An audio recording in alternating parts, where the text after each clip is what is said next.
Creo que si me preguntasen cuál es el libro más importante que he leído, que me influya en marketing, digamos, el libro uno solo, La gerencia de empresas, de Peter Drucker. Es un libro que tiene más de 60 años, es de 1954. En este libro, que es un libro, digamos, orientado para todo lo que tiene que ver consejos de management para justamente los gerentes, los decisores de las empresas. Es un libro de 1954, ubicámonos post Segunda Guerra Mundial, el nacimiento, digamos, no el nacimiento, pero sí del management como lo conocemos ahora. Está bueno. Hay uno de los capítulos, el capítulo 6, que se llama ¿Cuál es mi negocio y cuál debería ser? En ese capítulo a mí me gusta mucho porque lo elijo siempre para empezar cursos y demás, porque a pesar de ser un libro de hace, insisto, más de 60 años, las preguntas que tira como guía siguen siendo vitales para el día de hoy. Cuando intento analizar la industria, no sé, cualquiera, la industria editorial, por decir, a la que me dedico, la mayoría de las editoriales, de las librerías, todavía no solucionaron, digamos, no resolvieron las preguntas que tira Drucker. Él lo que dice, y Drucker, porque es, bueno, austríaco, en alemán, no Drucker, como le dicen muchos, pero la primera pregunta que tira el autor es ¿cuál es mi negocio y cuál es mi negocio? Entonces, el primer concepto que dice es que, bueno, es fácil, digamos, el dueño de la empresa, el gerente, el que sea que esté diciendo, ya tiene clara. Si mi negocio es, vamos con los ejemplos habituales, una fábrica de colchones, mi negocio es fabricar colchones. Si tengo una librería, mi negocio es vender libros. Si tengo una editorial, es editar, fabricar libros, lo que sea. Pero Drucker lo que se da cuenta que es un poco más allá, ¿sí? Porque la realidad, y acá es un concepto que después Levitt retoma, que eso está bueno, con el concepto de miopía de empresa, lo que Drucker dice es que si el negocio lo definimos de esa manera, puede que te quedes afuera del negocio. Parece que es un poco más complicada la cosa. Hay montones de ejemplos que tira de empresas que fundieron por no entender cuál era su negocio. Por pensar, esto es un concepto de Levitt también, que uno es imprescindible, que lo compran por, no sé, por ser maravilloso o algo por el estilo. Lo que nos damos cuenta que, vamos a poner el ejemplo que más suelo decir, no sé, los colchones. Si vos pensás que tu negocio es fabricar colchones, o incluso le pones un poco más de onda y decís que tu negocio es vender colchones, hagamos de cuenta que el día de mañana cambia la moda, ¿sí? Por ejemplo, y la gente empieza a dormir en tatamis, por no sé, apertura con Oriente o algo por el estilo. O hagamos de cuenta que avanza la tecnología y en lugar de, no sé, de rectángulos, digamos, de polígonos de goma espuma con resortes adentro, viene, no sé, un japonés, un alemán que la tenga muy clara y hacen unas planchuelas que tiren aire caliente que se adapte, digamos, al peso del cuerpo o algo por el estilo. ¿Qué es lo que pasaría? Funden esas empresas.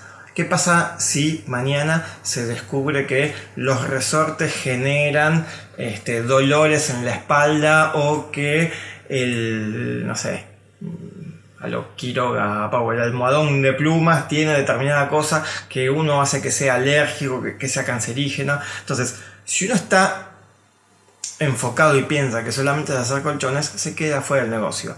El negocio, en ese caso, no es hacer el colchón.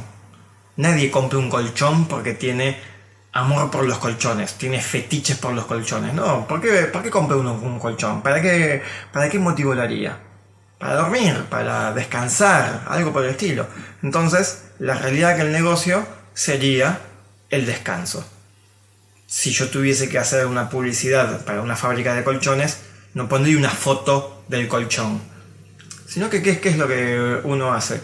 Buscas, no sé, alguien que esté durmiendo con cara así de feliz cumpleaños, entonces lo que vos estás comunicando es eso, con este colchón, con este producto, con este satisfactor en particular, ¿qué es lo que haces? Descansás mejor, que era lo que uno estaba buscando. ¿Cómo viene a ser esto? El negocio no lo define el productor, no lo define la empresa. El negocio lo define el consumidor, el cliente, ¿sí? El usuario, el lector. Ese es el que define el negocio. No lo define el estatuto de la empresa, no lo define la razón social, no lo definen los dueños, sino que el negocio en sí va mutando y lo define la gente, según lo que va cayendo desde ese lugar. Sí está relacionado este concepto, y según el autor pueden llegar a ser sinónimos con el concepto de misión. El concepto de misión sí responde a esto mismo. Ahí sí. Esa puede ser una buena herramienta para entender el negocio de una empresa. Uno sí se puede fijar si está bien hecho, porque mi experiencia dice que la mayoría de las veces no está bien hecho. Las misiones de las empresas, que a veces están en las páginas institucionales y demás, ahí pueden llegar a estar un poco claro. Acá también mi experiencia me dice que muchas veces en montones de industrias no se pegó la vueltita de darse cuenta de eso. Montones de editoriales piensan que su negocio es hacer libros o incluso hay puntos un poco más avanzados donde dicen, bueno, mi negocio es editar contenidos. Y la verdad que estás en la misma miopía. Seguís definiéndolo por el productor, no por el consumidor. ¿Cuál es el punto? ¿Por qué motivo? A ver, si vos estás buscando una revista científica, ¿tenés fetiche por las revistas científicas? No, es otra cosa lo que estás buscando. Estás buscando actualización, por ejemplo, profundizar sobre un tema. Digamos, estás investigando, querés encontrar, no sé, avanzar con alguna investigación, un descubrimiento, querés recibirte, querés defender tu tesis, querés publicar, querés, no sé, hay otras cosas que tiene el usuario, el lector, el consumidor de esas publicaciones. Si fuese una editorial de libros de novelas, ¿sí?, tradicionales, y también es el mismo concepto. ¿Por qué motivo compramos una novela? ¿Para qué? ¿Por el fetiche de tener la novela? No, para entretenernos, para disfrutar desde ese lugar. Ojo, porque sí se puede dar el caso también de que la empresa esté en más de un negocio y que también satisfaga, por ejemplo, necesidades de coleccionismo y de fetichismos de ese lugar. Pero ahí sí, no era el fetiche que dije de los colchones que era incorrecto, sino, por ejemplo, no sé, poseer una saga y demás. Y sin ir más lejos, acá atrás tengo un montón de bienes culturales, de productos, de libros, de historietas, que uno es por coleccionismo. Las tengo ubicadas según determinado orden que para mí es importantísimo. Entonces, bueno, eso es lo que tiene que hacer la empresa. La segunda pregunta que tira Drucker, que está buena para orientar, es ¿quién es el cliente? ¿Sí? Si el negocio se define por el consumidor, por el cliente y no por el productor, y este es el principal concepto del marketing, la mirada hacia el cliente, entonces el paso siguiente sería decir, bueno, ¿quién es mi cliente? Cuando empiezo a investigar quién es el cliente, es de los puntos más grandes que existen en el marketing para desarrollar, que es el concepto de mercado. Mercado como no vamos a la definición de economía tradicional en donde confluye una oferta y la demanda, porque es correcto, pero ¿dónde confluye una oferta y la demanda? ¿Qué significa eso? ¿Cómo es en la práctica?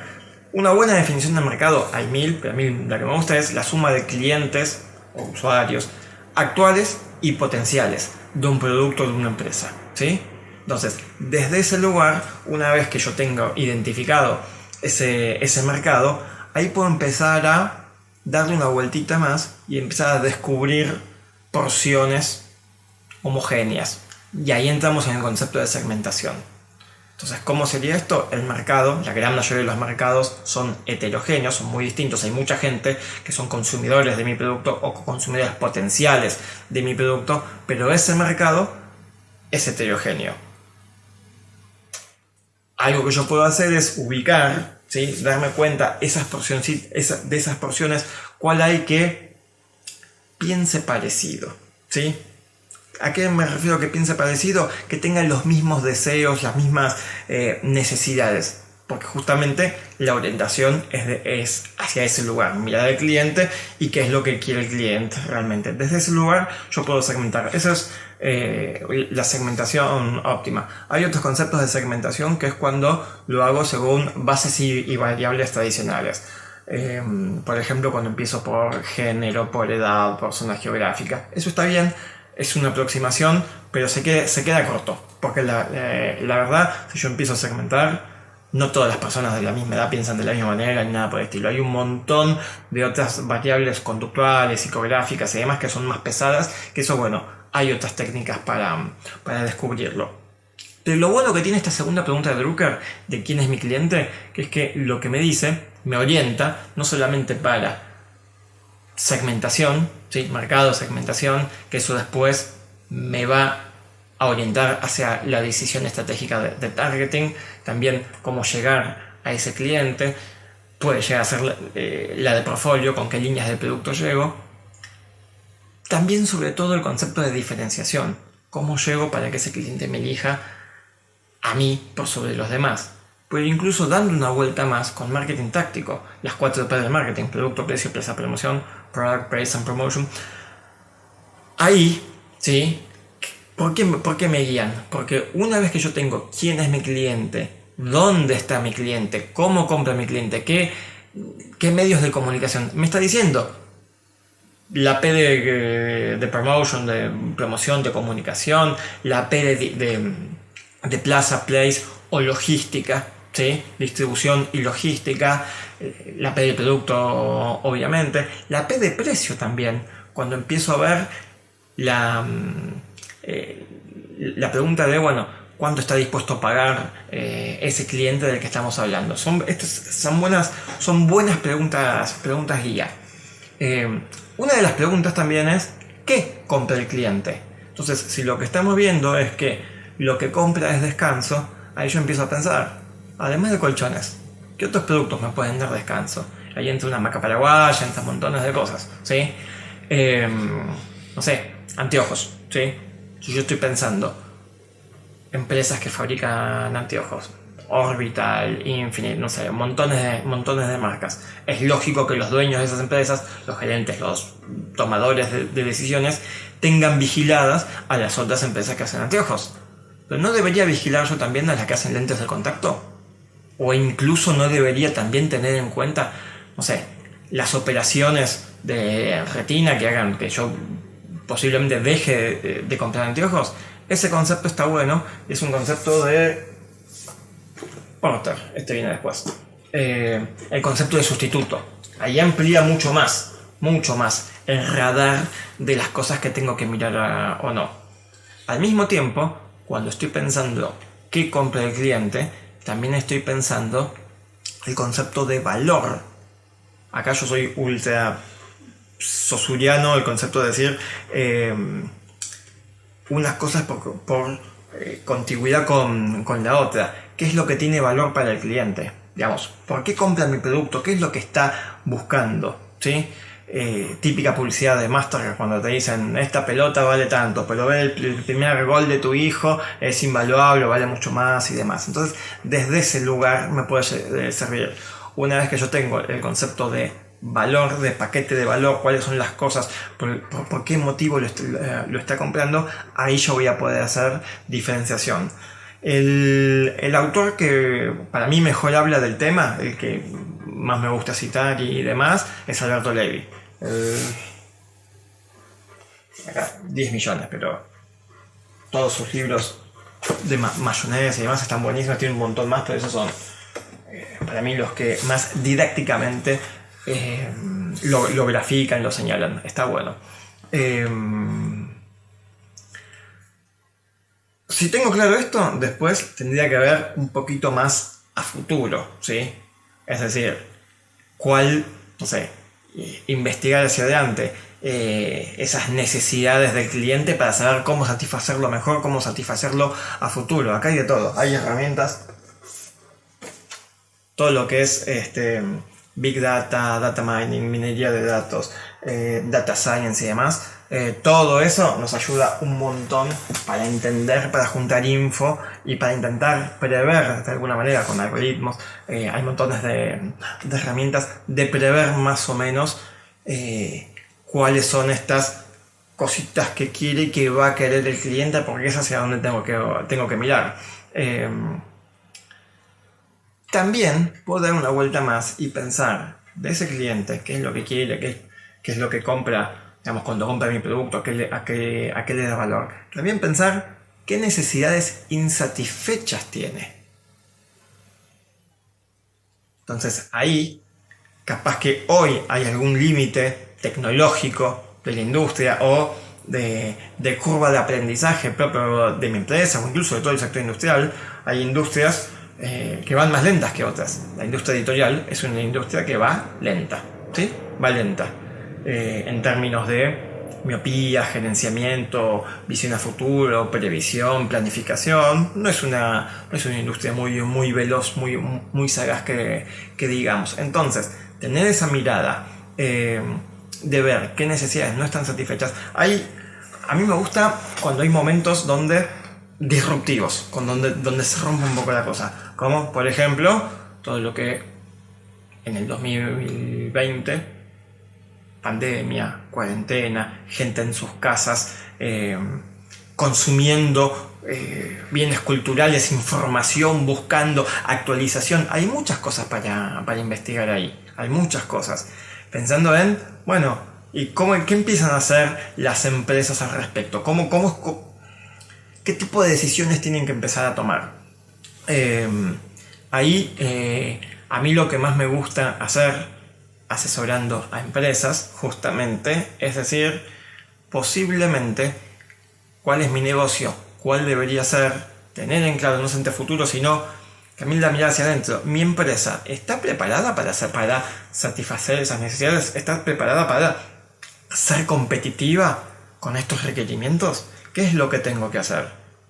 Desde mirar para adentro, conócete a ti mismo, mucho Delfos, en ese sentido de decir cuál es mi foda, qué es lo que sé hacer, cuáles son mis fortalezas, y también mis debilidades, conocerlas.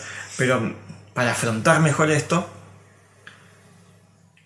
y aprovechar oportunidades y demás, sino que también decir, ok, además de esto, ¿está preparada la organización? ¿Tengo que hacer algún tipo de reingeniería?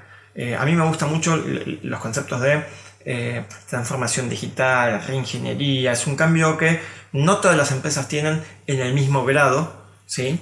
Y también el concepto de empresas 3.0, 4.0, es por ahí, ¿sí? Es por ahí. Claramente es una mirada, ¿sí? Hacia futuro, hacia tendencias y demás. Pero cada vez que alguien dice la palabra tendencias, que es una palabra que yo uso muchísimo, ¿sí? Es tendencias del mercado, tendencias de la gente. Siempre estamos hablando de la gente. Y entonces, insisto, uno de los principales autores, de los primeros que enfoca de manera sistemática, ¿sí? La mirada hacia el cliente, es Peter Drucker, con esta cuestión de cuál es mi negocio y cuál debería ser. El negocio lo define el consumidor, no el productor. Muchas gracias.